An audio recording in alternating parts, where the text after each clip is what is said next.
তাহলে যেটা বললাম, এই যে কনজাংশন ধরো চারটা ভাগ বললাম না, একটা হচ্ছে কামুলেটিভ কনজাংশন, একটা হচ্ছে অ্যাডভার্সেটিভ কনজাংশন, একটা অল্টারনেটিভ কনজাংশন, আর একটা ইলেটিভ কনজাংশন। দেখো কামুলেটিভ কনজাংশনের মধ্যে কি কি পড়ে বলে দিচ্ছি ভালো করে আবার। কামুলেটিভ কনজাংশনের মধ্যে এগুলো পড়ে, both and, not only, but also. Adversative এর মধ্যে but, still, yet, however, nevertheless. আর অল্টারনেটিভ এর মধ্যে or, either or, neither not. Illative এর মধ্যে দেয়ারফর, ফর, সো, অ্যাজ। জনপ্রিয় তিনখানা কনজাংশন অ্যান্ড, বাট আর হচ্ছে সো। দেখো অ্যান্ড আছে হচ্ছে কার মধ্যে, কামুলেটিভ। বাট আছে কার মধ্যে, অ্যাডভার্সেটিভ। জনপ্রিয় তিনটা কনজাংশন অ্যান্ড, বাট আর অর। আর অর আছে কার মধ্যে, অল্টারনেটিভ। ঠিক আছে, এবার এই কনজাংশন দ্বারা, এই কনজাংশন গুলো দিয়ে আমরা জয়নিং ইনটু কম্পাউন্ড সেন্টেন্স করতে পারবো। Joining into compound sentence, joining into compound sentence. ধরো তোমরা এখানে যেটা দিয়েছিলাম, mister Patwardhan is a progressive economist, he is an able administrator, তাই তো? এখানে লিখছে এইখানে লিখছি উপরে। তাহলে আমরা এটা কি করব, আমরা এটা বলতে পারি নট অনলি বাট অলসো দিয়ে বলতে পারি। এই কনজাংশনটা নিতে পারি, not only but also. Mister Patwardhan is not only a progressive economist but also an able administrator. আমি আগে লিখে নিই, কি লিখবো, মিস্টার, এই যে লিখছি,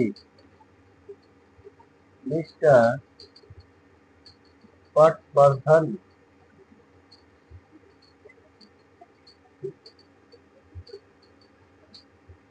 is not only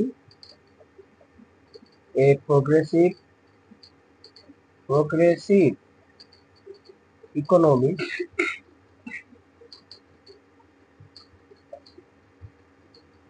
but also an able administrator.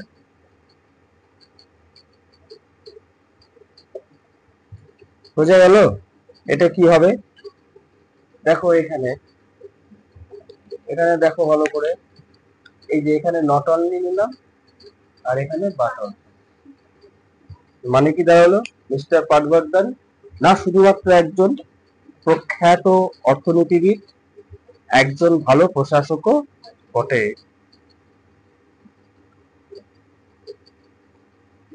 এটা এই কারণেই দিলাম, যখন জয়নিং ইনটু কম্পাউন্ড সেন্টেন্স করবে তোমাদের এই কনজাংশন গুলো তো লাগবে।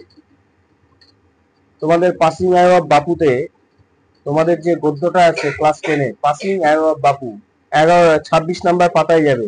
26 নাম্বার পাতায় গিয়ে যে 26 নাম্বার পাতায় যে 11 নাম্বার কলামে যে কম্পাউন্ড সেন্টেন্স গুলো আছে, join the following pairs of sentences into single compound sentence, এখানে চারখানা আছে, 1 2 3 4, এই চারটা তোমরা করে আনবে নেক্সট রবিবার এই চারটা করে আনবে।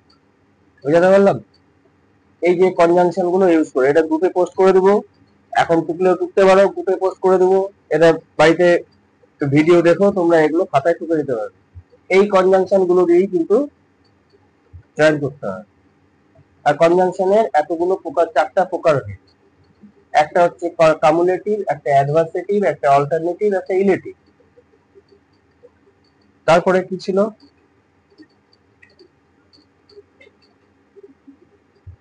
they were tired, they did not give up trying. তারা ক্লান্ত ছিল, they did not give up trying, তারা চেষ্টা ছাড়েনি। তারা ক্লান্ত ছিল, they did not give up trying, কিন্তু চেষ্টা কখনো ছাড়েনি। তাহলে আমার তো কিন্তু চলেই আসলো, কিন্তু তো চলে আসলো, তাহলে আমি কি দিয়ে জয়েন করবো, অ্যাডভার্সেটিভ কনজাংশন বাদ দিয়ে। they were tired, but did not give up trying. ঠিক করে নিবি স্নেহা। তারপর he is highly educated, he is immodest, এটা কি হবে? এটাও বাড়তে হবে। He is highly educated but ইমোডেস্ট।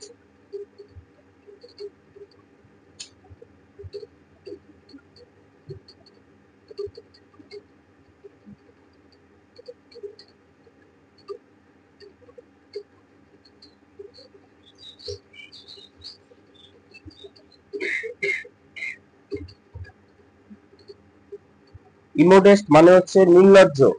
কি বললাম? নির্লজ্জ। হি ইজ হাইলি এডুকেটেড, সে উচ্চ শিক্ষিত। হি ইজ ইমোডেস্ট, সে নির্লজ্জ। সে উচ্চ শিক্ষিত কিন্তু নির্লজ্জ। লজ্জা নেই যার। কোন সমাস? না বহুব্রীহি সমাস। নির্বোধ, নেই বোধ যার, না বহুব্রীহি সমাস। কি লাভ হচ্ছে সমাস শিখে?